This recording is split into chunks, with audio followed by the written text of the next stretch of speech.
Today, the University of Belize's flag flies at half-mast as students and faculty mourn the loss of Henry Osario and Alexander Munoz.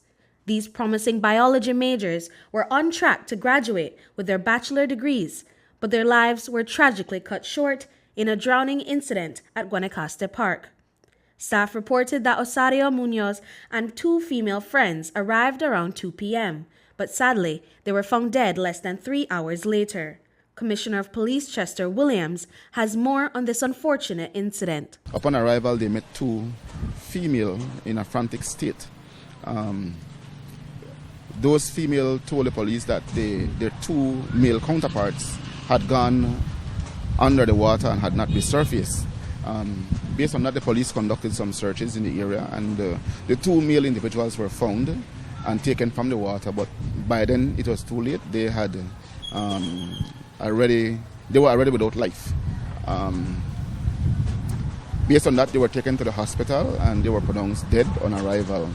The information we gathered so far is that the four of them were socializing, two male and two female, and one of the male persons went into the water to take a swim, and he began to drift away, and then the other one went to rescue him, and he also drifted away, and then they both submerged and did not resurface. The Guanacaste Park swimming area is a favorite spot for both tourists and locals, with an entry fee of just $1.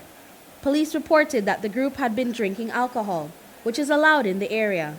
Zoe Sutherland, a friend and classmate of Alex Munoz, fondly remembers the happy times they shared at the riverside. We skipped chem and he's like, let me show you the river. And this was like 5 because we had a very late chem class. So we left and we stopped by the store, we got some snacks, and he showed me a river like by over there. And we just sat and we just talked and we laughed. And then he's like, okay, let's study chem. And I was like, what? And he's like, yeah, you thought I took you out of chem? No. So he went over the whole topic and everything. And he's like, I brought you here so I can teach you. And that's one thing I will always miss is his enthusiasm and his okayness to do anything, especially for me. He always helped with anything. If I needed him there, he would be there. And he was the main reason that I passed chemistry in my second semester. Dr. Martin Cuellar, Dean of Student Affairs at the University of Belize, shared that the entire school is heartbroken by the news. To help students cope with their grief, the university organized a grief circle where they shared fond memories of Osario and Munoz and spoke with mental health professionals. It's always a tragedy when any family loses a member, especially a young, promising individual. And here we are at UB dealing with the terrible news that we have 2 of our students who have passed over the past 24 hours. So as you can imagine, classmates are in tears, faculty members are breaking down. The university is in the full stages of grief. And then it is our job, obviously, as colleagues, as brothers and sisters of each other, to take care of each other as best we can. And so we're doing everything possible to try to take care of each other.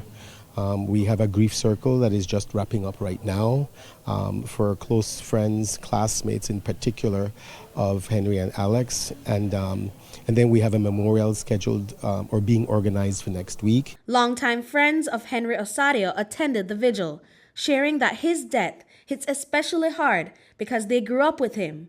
Yasmine Franco fondly remembers that there wasn't a day when Henry wasn't smiling or making someone else laugh. One time we were playing an online game, right? And she had a really bad internet connection, right? And we were all on a voice call together. And the game, in summary, if someone dies on your team, everyone restarts. And so she kept dying and we were all in voice chat and we were just screaming at her. I was laughing so hard. We all were laughing so hard. He just kept out spitting jokes and I was like, I was in tears from laughing. And now we're in tears from mourning. So that hits different because on that game we can create profiles, and now like I saw his profile online last night. I'm like, how was he online last night? So I thought that felt eerie to have lost a friend that was, it's eerie. Several classmates shared that both Osario and Munoz were exceptionally bright and often competed for the top grades in their classes. In 2021, Alex Munoz, originally from Guinea Grass in Orange Walk, served as the Speaker of the House at the Children's Parliament. Hector Maldonado, who was supposed to meet with them for a project that very night, admired their academic drive and dedication. I really loved their interactions in class. They were like very interactive with the lecturers. They knew what they were talking about. They were just book smart, we could say. And I just felt that I had the pressure of getting to their level where they are because they really knew a lot. So yeah, they were very interactive and involved in class. The school is also extending individual counseling to those grieving and will continue to host intimate events in memory of Henry and Alex. Brittany Gordon for News 5.